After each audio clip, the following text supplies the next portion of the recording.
Hello students, स्वागत है आप सभी का आपके अपने YouTube channel unique maths study में। आज के इस वीडियो में हम एक्सरसाइज 5.3 के क्वेश्चंस को सॉल्व करेंगे। तो सबसे पहले आइए देखते हैं कि इस एक्सरसाइज में कौन सा फार्मूला यूज होगा। यह एक्सरसाइज एक द्विघात समीकरण से रिलेटेड है, लेकिन जब ऐसा द्विघात समीकरण है जिसके जो मूल होंगे वो क्या आएंगे, काल्पनिक होंगे। तो उसी से रिलेटेड कॉन्सेप्ट है, यहाँ पे समझेंगे। क्या कह रहा है, यदि कोई द्विघात समीकरण ax square plus B x plus C equals to 0 के रूप में हो तो द्विघाती सूत्र क्या होता है, x equals to minus B plus minus under root B square minus 4ac by 2a, जहाँ बी स्क्वायर माइनस 4ac किसकी वैल्यू होती है, d की, और इसे हम क्या कहते हैं, डिस्क्रिमिनेंट, मतलब कि विविक्तर। आप हाई स्कूल में ये फार्मूला पढ़ चुके हैं। बस इसी फार्मूले का यूज हम इस एक्सरसाइज के सभी प्रश्नों को सॉल्व करने के लिए करेंगे। तो इस फार्मूले की लर्न कर लीजिए। इसे बोलते हैं द्विघातीय सूत्र, यानी को quadratic formula, x equals to minus B plus minus under root B square minus 4ac by 2a। तो चलिए इसकी सहायता से हम 5.3 के क्वेश्चन नंबर फर्स्ट को सॉल्व करते हैं। तो यहाँ पे देख सकते हैं, लिखा है निम्नलिखित समीकरणों में से प्रत्येक को हल कीजिए। तो देखते हैं, सबसे पहला क्वेश्चन आपका दिया है X square plus 3 is equal to 0। तो इसे सबसे पहला काम हमने क्या किया है कि द्विघात समीकरण के रूप में बना दिया है। तो चूंकि आप जानते हैं एक्स स्क्वायर मतलब a x square plus B x plus c equal to 0 के फॉर्म में होता है। तो x का टर्म नहीं था तो मैंने लिख दिया इसी क्वेश्चन को x square plus 0 into x, क्योंकि 0 इंटू एक्स का मतलब कुछ भी नहीं है, एक्स स्क्वायर प्लस 3 ही है, और प्लस 3 इक्वल टू 0। तो लिख देंगे उपरोक्त समीकरण को a x square plus B x plus c equal to 0 से तुलना करने पे, यानी कि जो आपका इक्वेशन दिया रहेगा उसको इससे तुलना करके ए बी सी की वैल्यू निकालेंगे। तो जरा कंपेयर करिए, ए एक्स स्क्वायर, ए क्या होता है एक्स स्क्वायर का कोफिशिएंट, तो यहाँ पे एक्स स्क्वायर का कोफिशिएंट क्या हो जाएगा 1, यानी कि ए की वैल्यू क्या हो गया 1। एंड बी एक्स का कोफिशिएंट होता है बी, तो यहाँ पे एक्स का कोफिशिएंट क्या है 0। एंड सी क्या आ गया, सी होता है अचर पद, तो अचर पद यहाँ पे क्या है 3। तो लिखेंगे बिकॉज हम फार्मूला जानते हैं minus B plus minus under root B square minus 4ac by 2a। आप चाहो तो इस क्वेश्चन में पहले बी स्क्वायर माइनस 4ac अर्थात डी की वैल्यू निकाल के भी सॉल्व कर सकते हो, या डायरेक्ट रख के भी सॉल्व कर लीजिए, कोई दिक्कत नहीं है। X equals to minus B की वैल्यू यहाँ पे क्या है 0, plus minus under root B की वैल्यू की बात करें तो ये 0 है, माइनस 4a, ए की वैल्यू 1 है और सी की वैल्यू क्या है 3, और बाई क्या लिखेंगे 2a, ए की वैल्यू है 1। ठीक है, सिंपल बहुत सा एक्सरसाइज ये है। तो x is equal to minus 0 को छोड़ देंगे, कोई इसका मतलब नहीं है, प्लस माइनस 0 का स्क्वायर 0 यानी छोड़ देंगे, 4 3 जा क्या हो जाएगा 12, और बाई 2 1 जा 2। अब इसे ही मैं एक ऐसे भी तो लिख सकता हूँ, ध्यान दीजिएगा, ये माइनस का 12 है तो इसे लिखेंगे माइनस 12 इंटू 1 लिख दे तो कोई दिक्कत बिल्कुल नहीं, क्योंकि माइनस 12 का 1 में मल्टीप्लाई करेंगे तब भी वही होगा। ठीक है, और बाई डिनोमिनेटर में 2 है। अब x इज इक्वल टू 12 को अगर हम बाहर निकालें तो 2 दूना 4, 4 3 12, यानी कि 2 अंडर रूट इसे क्या लिख सकते हैं -3। 12 को क्या लिख सकते हैं 2 अंडर रूट -3, तो 2 से 2 कट जाएगा और प्लस माइनस लिखते रहेंगे, यानी कि प्लस माइनस क्या बचा आपका, प्लस माइनस बचा है -3। अब इसी को आप लिख सकते हो 3 इंटू -1, क्या लिख सकते हो 3 इंटू -1। पहले में पूरा एक्सप्लेन करके दिखा रहे हैं कि कैसे आई के टर्म में आएगा, यानी कि x इज इक्वल टू, अब इसी को हम लिख दें अगर अंडर रूट 3 और इंटू अंडर रूट -i, क्या लिख दें, क्योंकि आपको पता है कि रूट का मल्टीप्लाई हम किस में करते हैं, रूट में ही करते हैं। तो यहाँ पे लिख दोगे बिकॉज हम जानते हैं आई की जो वैल्यू होता है अंडर रूट का क्या होता है -1 बस। अब आपका सॉल्यूशन हो गया x is equal to plus minus under root 3 और अंडर रूट आई -1 की वैल्यू क्या होता है आई। तो ये हो गया आपके पहले क्वेश्चन का सॉल्यूशन। तो आई होप आपको बहुत ही आसानी से ये चीज़ समझ आ गया होगा। चलते हैं सेकेंड क्वेश्चन पे। क्वेश्चन नंबर सेकेंड आपका दिया है, दूसरा जो क्वेश्चन है 2x square plus X plus 1 equal to 0। तो ये लिख लिया गया है। इस समीकरण को द्विघात समीकरण के मानक से जब तुलना करेंगे अर्थात लिखेंगे उपरोक्त समीकरण को a x square plus B x plus c equal to 0 से क्या करने पर, तुलना करने पर। तो एक्स स्क्वायर का कोफिशिएंट ए, तो एक्स स्क्वायर का कोफिशिएंट यहाँ 2 है, यानी कि ए की वैल्यू यहाँ पे क्या आ जाएगा 2, बी की वैल्यू एक्स का कोफिशिएंट यानी 1, एंड अचर पद c की वैल्यू क्या आ जाएगा, c की वैल्यू है यहाँ पे 1। तो बिकॉज हम फार्मूला जानते हैं x is equal to minus B plus minus under root B square minus 4ac और बाई क्या होता है 2a। बस इसी में वैल्यू को रख के सॉल्व कर लेना है। माइनस बी तो b की वैल्यू 1 है, माइनस तो फार्मूले हैं, b की वैल्यू ये 1 है, plus minus under root B square यानी 1 का स्क्वायर माइनस 4a की वैल्यू क्या होगा। और क्यों हम ये फार्मूला यूज कर रहे हैं, क्योंकि ये डायरेक्ट फैक्टर इसका होगा नहीं, अगर डायरेक्ट फैक्टर होता तो कर लेते।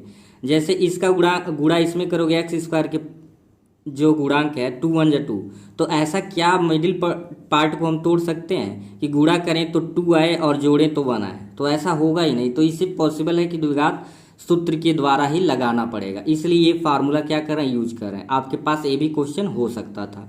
तो 4 हो गया, a की वैल्यू यहाँ पे 2 है और c की वैल्यू भी क्या है 1 है, और फिर डिनोमिनेटर में 2 है, a की वैल्यू 1, यानी कि x is equal to -1 plus minus under root 1 का स्क्वायर 1 और 4 2 जा 8 8 1 जा 8 बाई 2। तो finally x is equal to -1 और प्लस माइनस 8 में से 1 को सब्ट्रैक्ट करेंगे तो यहाँ पे आपका क्या बचेगा 7 बचेगा, माइनस का क्या बचेगा 7 क्योंकि ये ज़्यादा है।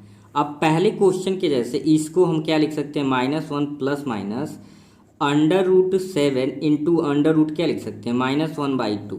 तो क्या इसमें और इसमें कोई अंतर नहीं है, क्योंकि हम जानते हैं रूट का मल्टीप्लाई रूट में ही होगा, तो 7 का -1 में जब मल्टीप्लाई होगा तो 7 आ जाएगा। यानी फाइनली आपका आंसर आ जाएगा -1 प्लस माइनस अंडर रूट 7 और एक इसकी वैल्यू होता है आई और डिनोमिनेटर में 2 है। तो ये क्वेश्चन देखिए कितना सिंपल है। क्या ये हाई स्कूल में जैसे आप सॉल्व कर रहे थे क्लास 10th में, सेम उसी जैसे है, बस आपका ये कॉन्सेप्ट आ गया कि निगेटिव में अगर अंडर रूट में -1 है तो उसके जगह पे क्या रख देना है आई। ठीक है, तो चलिए नेक्स्ट क्वेश्चन देखते हैं। तीसरा क्वेश्चन आपका दे रखा है X square plus 3x plus 9 equal to 0। तो एज यूजल सभी क्वेश्चन के जैसे लिखेंगे उपरोक्त समीकरण को ax square plus bx plus c equal to 0 से तुलना करने पर, ये क्या है आपका द्विघात समीकरण का मानक रूप है। तो तुलना करिए, एक्स स्क्वायर का गुणांक क्या होगा, यहाँ पे 1 तो रहता ही है, जब कुछ भी नहीं है तो क्या होगा 1, यानी a की वैल्यू 1 है और b ये होता है x का कोफिशिएंट, तो x का कोफिशिएंट क्या है 3 और c होता है अचर, तो अचर क्या है 9।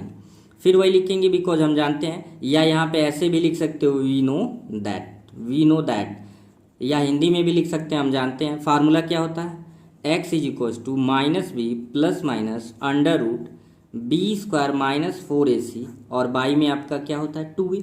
यही तो द्विघातीय सूत्र है। अब बस आपको वैल्यू रख देना है। b की वैल्यू क्या है बाबू, b की वैल्यू है 3, लेकिन ये माइनस तो सूत्र में है तो ये हो जाएगा -3 प्लस माइनस b की वैल्यू है 3 है तो 3 का स्क्वायर और 4 फार्मूले में है, a की वैल्यू 1 है, c की वैल्यू क्या है 9 और बाई में आपका 2 है, a की वैल्यू क्या है 1 है। तो आगे जब इसे सॉल्व करेंगे x is equal to -3 plus minus under root 3 का वर्ग 9 और 4 नवा कितना हो जाएगा 36 और बट्टा 2। अब आगे जब इसे सॉल्व करोगे तो -3 प्लस माइनस 36 में से 9 को घटाएंगे तो माइनस में ही बचेगा अंडर रूट में, यानी 16 में से 9 जाएगा तो क्या बचेगा 7 बचेगा और बट्टे 2।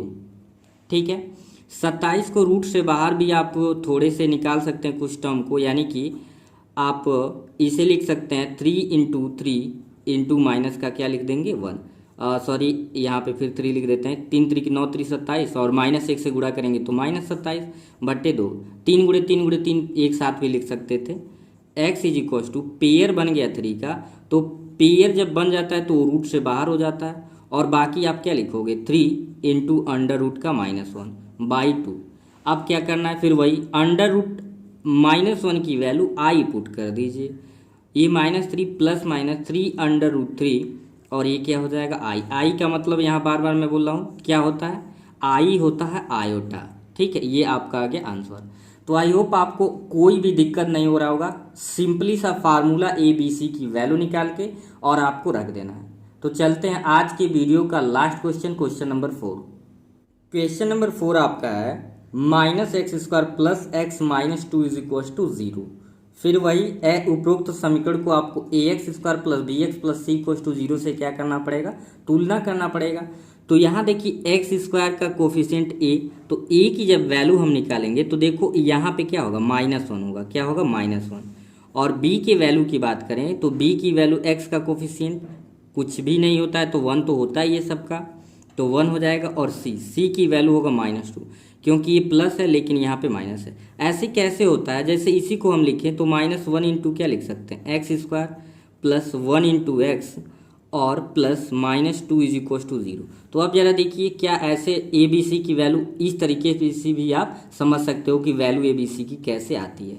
बस हम लिख दिए वी नो दैट, हम जानते हैं formula X equal to -b plus minus √b² -4ac/2a। तो x इक्व टू -b की वैल्यू b यहाँ माइनस फार्मूले का है, अब b की वैल्यू 1 है, प्लस माइनस √b² यानी 1 है तो 1 का स्क्वायर 4a, a की वैल्यू है -1 और c की वैल्यू है क्या है -2 और बाई 2a, a की वैल्यू यहाँ पे क्या है 1 है।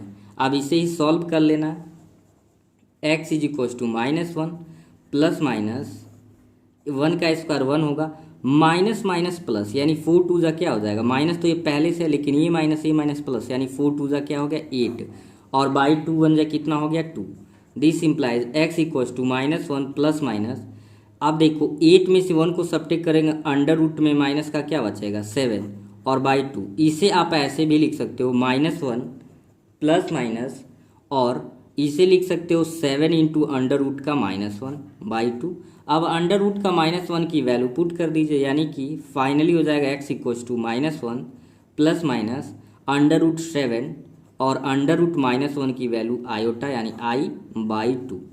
ये आपके हो गया क्वेश्चन नंबर 4 का सॉल्यूशन।